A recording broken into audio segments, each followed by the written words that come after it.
Bismillahirrahmanirrahim. अस्सलाम वालेकुम dear students, welcome to speed learning management system. Previous lecture के अंदर हम 1.4 का जो है वो तकरीबन कंप्लीट कर चुके हैं। कुछ उसके चंद एक इम्पोर्टेंट क्वेश्चन है इस लेक्चर पे हम डिस्कस करेंगे। तो इसमें सबसे पहला जो हमारे पास क्वेश्चन आ रहा है कि suppose you are distributor of a fan company. आप एक फ़ैन कंपनी के डिस्ट्रीब्यूटर हैं। फर्ज करें आपके पास 20 पंखों का ऑर्डर आपने बुक किया है। एक पंखा आपके पास 850 रुपये का है और आप जो है वो आपने इस चीज़ पे मादगी ज़ाहिर की है कि आप 10% जो है वो ट्रेड डिस्काउंट देंगे, यानी डिस्काउंट रेट भी आपको गिवन है वो कितना 10% है। सेलिंग प्राइस भी एक फ़ैन की 850 है। 20 फैंस की आपने टोटल सेलिंग प्राइस भी बनानी है। यहाँ पर सबसे पहले नंबर ऑफ फैंस आपको गिवन है 20। Discount stated price of a fan वो आपके पास 850 है। डिस्काउंट रेट जो है वो कितना है 10% यानी 0.1। और स्टेटेड प्राइस आपके पास कितनी बनेगी टोटल 20 फैंस की 20 इंटू 850 यानी 17,000। तो यहाँ से डिस्काउंटेड प्राइस आपने इसमें पता करनी है, यानी इनवॉइस प्राइस पता करनी है। तो डिस्काउंटेड प्राइस किसके इक्वल होगी? Stated price into 1 minus discount rate, यानी 17,000 इंटू 1 माइनस 0.1। तो यानी 17,000 इंटू 0.9 ये कितना आ जाएगा? 15,300। सेम इसी तरह से नेक्स्ट क्वेश्चन हमारे पास है कि रिटेलर परचेज 8 टी शर्ट्स। एक रिटेलर ने 8 टी शर्ट्स खरीदी हैं at the rate of 120 each, यानी हर एक टी शर्ट की कीमत 120 रुपये है, जिस पे उसने 20% ट्रेड डिस्काउंट जो है वो ऑफ़र किया है, जो कि नॉर्मली होता ही है। लेकिन उसने फर्दर उसने कहा जी कि 2.25% कैश डिस्काउंट मिलेगा। कैश डिस्काउंट कब मिलता है? जब आपके पास कोई ना कोई जो है वो पेमेंट पीरियड डिफाइन किया जाए। तो यहाँ पर वो कह रहा है जी कि डिस्काउंट कैश प्राइस डिस्काउंट भी मिलेगा if he paid the total amount within a week of delivery, यानी अगर एक हफ्ते के अंदर अंदर पैसे की अदायगी हो जाती है, टोटल जो है वो हमारे पास बिल की अदायगी हो जाती है, तो हमारे पास जो कैश डिस्काउंट भी ऑफर हो जाएगा। और अगर नहीं होती तो फिर सिर्फ और सिर्फ ट्रेड डिस्काउंट मिलेगा। तो आपने यहाँ पर दो चीज़ें करनी है, दो चीज़ें आपने फाइंड करनी है। अगर payment within a week हो जाती है, यानी दोनों डिस्काउंट मिल जाते हैं, तब कितनी पेमेंट करनी है, यानी कितनी डिस्काउंटेड प्राइस होगी। और अगर पेमेंट आफ्टर अ वीक होती है तो तब कितनी, यानी कैश डिस्काउंट नहीं मिलेगा तो कितनी जो है वो डिस्काउंटेड प्राइस होगी। यानी यहाँ पे आपने फाइनल डिस्काउंटेड प्राइस भी पता करनी है और डिस्काउंटेड प्राइस, ये दो चीज़ें पता करनी है। यहाँ पे आपको डाटा क्या क्या गिवन है? स्टेटेड प्राइस जो है वो एक टी शर्ट की 120 है। टोटल टी शर्ट्स आपके पास 8 हैं, तो टोटल स्टेटेड प्राइस कितनी बनी? 960। तो डिस्काउंट रेट जो 1 है, यानी ट्रेड डिस्काउंट वो कितना है? 20% यानी 0.2। डिस्काउंट रेट 2 जो है वो 2.25% यानी 2.25% यानी 0.0225। अब यहाँ पे विद इन अ वीक करना है। विद इन अ वीक करेंगे तो ये कैसे होगा बेटे? विद इन अ वीक का मतलब है कि एक हफ्ते के दौरान अदायगी हो जाए, तो मतलब दोनों डिस्काउंट मिलेंगे। फाइनल डिस्काउंटेड प्राइस मिलेगी, तो फाइनल डिस्काउंटेड प्राइस का मतलब है stated price into 1 minus discount rate 1 into 1 minus discount rate 2। तो दोनों डिस्काउंट रेट और स्टेटेड प्राइस इसमें पुट करेंगे तो आपके पास 50.72 ये आपने पे करना है अगर विद इन अ वीक आप पेमेंट कर देते हैं। तो आफ्टर अ वीक करते हैं तो सिर्फ डिस्काउंट रेट 1 मिलेगा, यानी ट्रेड डिस्काउंट मिलेगा। तो डिस्काउंट प्राइस किसके इक्वल होगी? Stated price into 1 minus discount rate 1, यानी 960 into 1 minus 0.2 that is 768 rupees. अगर आप पेमेंट करते हैं हफ्ते के बाद तो डिस्काउंट रेट 2 यानी कैश डिस्काउंट आपको नहीं मिलेगा, तो इतनी पेमेंट आपको करना होगी। नेक्स्ट इसके बाद देखते हैं जी हमारे पास कमीशन 1.5 एक्सरसाइज के अंदर कमीशन जो है वो आपके पास क्या है? Commission is remuneration on a deal. It is usually certain percentage of amount of deal. ये जो है वो अमाउंट ऑफ डील की कुछ परसेंटेज होती है। ये आप कह लेंगे डील को करवाने के इवज़ जो आपको मुआवजा मिलता है उसे हम क्या कहते हैं? कमीशन कहते हैं। यानी कि किसी की कोई चीज़ें फ़रोख्त करने के इवज़ आपको जो मुआवजा मिलता है। तो आपके पास यहाँ पर कमीशन का फार्मूला क्या है? Rate of commission into selling price.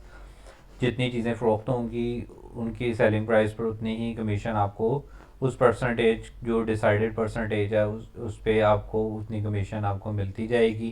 तो इसके बाद कमीशन रेट अगर आप करें बात, तो कमीशन रेट क्या होता है कि ये वो रेशो है या ये वो परसेंटेज है जो कि आप डिसाइड करते हैं सेलिंग प्राइस के हवाले से कि आपको इतनी परसेंटेज दी जाए किसी भी चीज़ को बेचने के लिए या डील करवाने के लिए किसी भी चीज़ की, तो वो आपके पास कमीशन रेट होता है।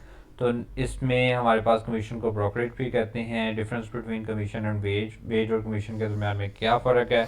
कमीशन क्या होता है? Commission is remuneration and charge on the value of deal once at the moment, whereas wage is always fixed for a certain period of time, usually daily, weekly और monthly.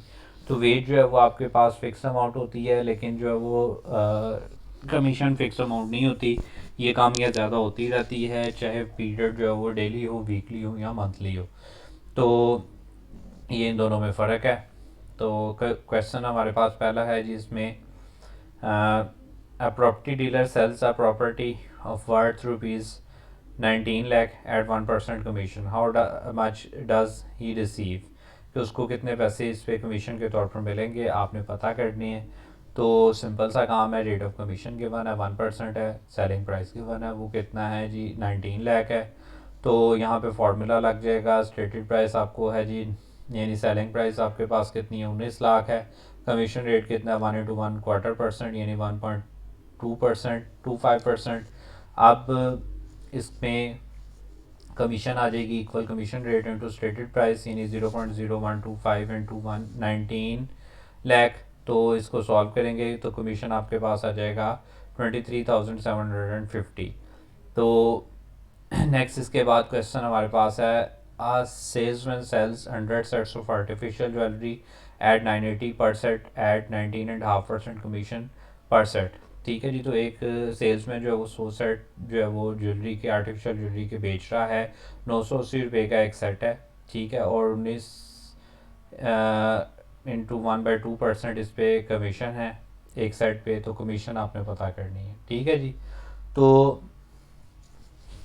यहाँ पर commission rate है आपको given, आपको एक set की price given है 980, तो 100 सेट की प्राइस कितनी होगी 100 इंटू 980, टोटल सेलिंग प्राइस बना लेंगे। तो 100 सेट्स आपके पास हैं, 100 इंटू 980 करके आपने टोटल सेलिंग प्राइस बना ली 98,000। डिस्काउंट कमीशन रेट कितना है 19 इंटू 1/2%, 19.5% यानी 0.195। तो यहाँ पे क्या होगा जी, यहाँ पे कमीशन आपने पता करनी है, कमीशन इक्वल होगी commission rate into stated price, यानी 0.195 इंटू 98,000 दैट इज़ 19,110। इसी तरह से नेक्स्ट क्वेश्चन हमारे पास है कि an agent receive 27,000 in commission at the rate of 4.5% for selling a running departmental store. ठीक है जी, एक रनिंग डिपार्टमेंटल स्टोर को बेचने के लिए एक एजेंट ने कितनी कमीशन ली है 27,000 कमीशन ली है। कमीशन आपको गिवन है 27,000 है, कमीशन रेट गिवन है, स्टेटेड प्राइस आपने यानी सेलिंग प्राइस पता करनी है। सिंपल सा क्वेश्चन है हमारे पास ये भी। तो कमीशन आपके पास कितनी है 27,000 है, कमीशन रेट कितना है 4.5% है 0.045। तो स्टेटेड प्राइस आपने पता करनी है, स्टेटेड प्राइस पता करने के लिए वैल्यूज़ फार्मूले के अंदर पुट करें, या पहले स्टेटेड प्राइस के लिए फार्मूला डेवलप कर सकते हैं। स्टेटेड प्राइस इज इक्वल है कमीशन ओवर कमीशन रेट, यानी 27,000 ओवर 0.045। तो स्टेटेड प्राइस इक्वल आ गई जी 6 लाख रुपया। तो नेक्स्ट इसके बाद आपके पास है जी क्वेश्चन है हमारे पास नेक्स्ट वाला, अब manufactured offered 33 into 1/3% commission to an agent to sell his old stock, the agent receive 15,000 as commission, agent को 15,000 कमीशन के तौर पर मिला है। आपने पता करना है find amount received by the manufacturer, manufacturer को कितनी रकम मिली। जाहिर बात है मैन्युफैक्चरर को जो रकम मिलेगी वो कमीशन माइनस करने के बाद उसको मिलेगी। तो आपने यहाँ पर सबसे पहले तो स्टेटेड प्राइस पता करनी है। तो डिस्काउंट कमीशन रेट आपको गिवन है, और आपको जो है वो कमीशन गिवन है एजेंट की। कमीशन रेट कितना है 33 इंटू 1/3%, जो कि सिंप्लीफाई करने के बाद 1/3 रह जाएगा। अमाउंट ऑफ कमीशन कितनी है 15,000 है। आपने अमाउंट ऑफ डील पता करनी है, यानी स्टेटेड प्राइस पता करनी है। तो स्टेटेड प्राइस किसके इक्वल होगी, स्टेटेड प्राइस इक्वल होगी amount of commission divided by commission rate, जैसे कि प्रीवियस क्वेश्चन के अंदर हम अभी कर चुके हैं। तो कमीशन को डिवाइड कर दिया आपने रेट ऑफ कमीशन पे, तो 45,000 वो अमाउंट ऑफ डील है यानी स्टेटेड प्राइस है। तो इस 45,000 में से 15,000 आप लेस कर देंगे, तो आपके पास किसके पैसे रह जाएंगे, आपके पास मैन्युफैक्चरर के पैसे रह जाएंगे। जैसे मैंने शुरू में बताया था कि आपने स्टेटेड प्राइस यानी अमाउंट ऑफ डील में से कमीशन जो है वो माइनस कर देनी है, तो आपके पास जो बाकी पैसे बचेंगे वो किसके पैसे होंगे, वो मैन्युफैक्चरर के पैसे होंगे यानी 30,000। अब इससे नेक्स्ट वाला क्वेश्चन हमारे पास है कि ये बड़ा इंपॉर्टेंट क्वेश्चन है कि a book seller received 18,000 at the rate of 15,000 for selling a particular book, the list price of the book is ₹50 पर कॉपी।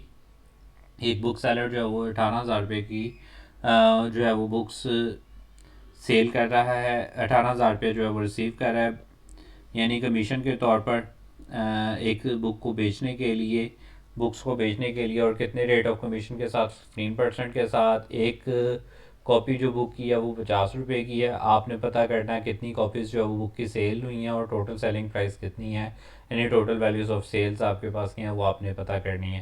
तो सिंपल सा यहाँ पे वर्किंग होगी, यहाँ पर कमीशन गिवन है 18,000 टोटल कमीशन है। अब कमीशन रेट गिवन है वो कितना है, 15,000% है यानी 0.15।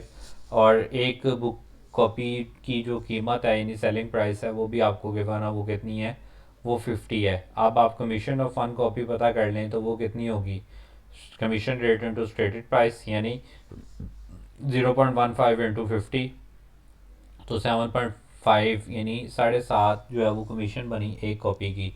तो अब आप क्या कर सकते हैं, यहाँ पर सिंपल सा काम कर सकते हैं, नंबर ऑफ़ कॉपीज सोल्ड आप पता कर सकते हैं जो कि क्या होगी, total commission divided by commission of one book. तो टोटल कमीशन को कमीशन ऑफ वन बुक पे डिवाइड कर दें तो आपके पास 2400 बुक्स आपने क्या की हैं, उसने कमीशन एजेंट ने सेल की हैं, और टोटल वैल्यूज़ ऑफ सेल्स पता करनी है। तो सिंपल सा काम है, 2400 को मल्टीप्लाई कर दें 50 रुपीज़ से, तो आपके पास टोटल वैल्यूज़ ऑफ सेल्स आ जाएंगी। ठीक है जी, तो बहुत शुक्रिया है, जज़ाकल्लाह स्टूडेंट्स। उम्मीद करता हूँ आपको ये लेक्चर जो है वो अच्छे तरीके से समझ आ गया होगा। इंशाल्लाह ताला नेक्स्ट लेक्चर में मज़ीद हम इस चीज़ को, इस चैप्टर को कंटिन्यू करेंगे।